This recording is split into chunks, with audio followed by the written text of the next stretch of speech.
Hi மொட்டைப்பட்டை friends. இப்போ ஒரு டிஃப்ரெண்ட்டான வீடியோ அப்படி தான் நீங்களும் எதிர்பார்ப்பீங்க. பெருசாலாம் ஒன்றும் இல்லை சொல்கிறேன்.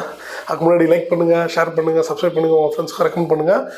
என்ன அப்படின்னு பார்த்தீங்கன்னா டிவிகே அந்த கட்சியை பற்றி தான் இப்போ ஒரு வீடியோ. நேற்று வந்து திரு புசி ஆனந்த் அவர்கள் வந்து ஒரு அறிக்கை ஒன்று விட்டுருப்பார். அதாவது என்னென்னு பார்த்தீங்கன்னா நிர்வாகிகிட்ட பேசியிருப்பார். அதாவது பதவிகள் கொடுப்பதற்கு வந்து பணம் வாங்க போகிறதா தகவல் வருது, அந்த மாதிரி வாங்கினா நடவடிக்கை எடுக்கப்படும் ஆகும் அப்படி இப்படின்னு சொல்லிட்டு அதை தொடர்ந்து இன்றைக்கி திரு விஜய் அவர்களே வந்து அறிக்கை விட்டார். பதவி போடுறதுக்கு லஞ்சம் வாங்கப்பட்டால் கடும் நடவடிக்கை எடுக்கப்படும் அப்படின்னு சொல்லிட்டு. இல்லை இவங்களாம் என்ன தூக்கத்தில் இருந்தாங்களான்னு தெரில. உங்களை ஒரு கட்சி ஆரம்பிக்கிறீங்க, அடிமட்ட லெவலில் என்ன நடக்குதுன்னு யாருக்காவது தெரியுமா உங்களுக்கு? ஒரு கட்சி தலைவருக்கும் சரி, பொதுச்செயலாளருக்கும் சரி, இன்றைக்கி தான் தெரியுது அவங்களுக்கு. நீங்கள் என்றைக்கு மாநாடுன்ற ஒன்று அனௌன்ஸ் பண்ணீங்களோ அதுக்கு முன்னாடி இருந்தே வந்து கடைநிலையில் இருக்கக்கூடிய உங்கள் தொண்டர்கிட்ட வந்து எவ்வளோ பணங்கள் பறிக்கிறாங்க தெரியுமா உங்கள் மாவட்ட செயலாளர்கள். இதை புகார் பண்ணலான்ட்டு சில பேர் வந்து திரு புசி ஆனந்த் அவர்களை மீட் பண்ணுறதுக்கு போயிடுவாங்க.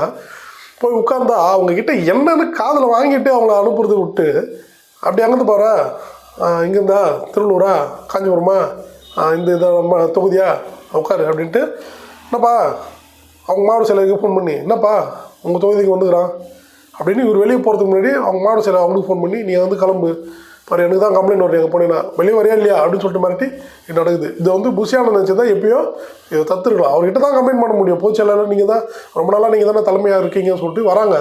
அது என்னென்னு அவர் காதில் வாங்குறது இல்லை அப்படின்றத தாவேகாவினர் புலம்பக்கூடிய புலம்பல் என் காதுக்கு வருது. சரிங்களா? ஒரு வட்ட செயலாளருக்கு மட்டும் 10 லட்ச ரூபா வாங்குறதா தகவல். சரிங்களா? ஒரு வட்ட செயலாளர் பதவிக்கு 10 லட்ச ரூபா அப்படின்னா அதுக்கு மேலே இருக்கக்கூடிய பொறுப்புகளுக்கு எவ்வளோ பணம்னு பாருங்கள். இதில் பெரிய கொடுமை என்னென்னா, ஒரே வார்டில் வந்து 4 வட்ட செயலாளர் போடுறேன்னு சொல்லிட்டு, அதாவது 4 பேர்கிட்ட 10 லட்சம்லாம் வாங்கப்படுது. இதெல்லாம் எங்கே போய் என்ன சொல்கிறது தெரியல. ஏன்னா பாவம், அதாவது ஏதோ வந்து ஒரு திமுகவில் போய் காசு கொடுக்குறாங்க அப்படின்னா வந்து அவங்களாம் வந்து பல முறை ஏதாவது பணம் சம்பாதிச்சிருப்பாங்க, கொடுப்பாங்க, அது வேறு கதை.